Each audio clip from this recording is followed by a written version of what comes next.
Hi everybody and welcome back to my YouTube channel.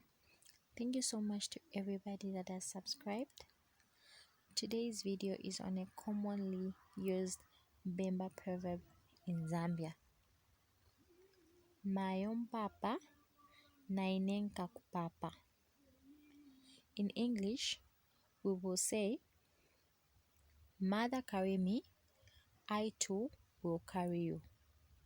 What does this proverb mean?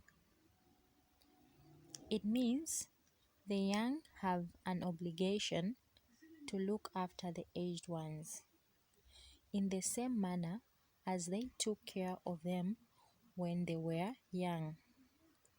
So this proverb is mostly used when reminding a young person who does not seem to care for his or her aged parents or relatives that it is his or her obligation to do so. Thank you so much for watching this video.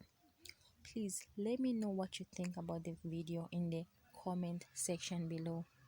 And if you like the video, please you give it a thumbs up. If you have not subscribed to my channel, please you subscribe and turn on the notification bell so that you're the first to know when I post a new video.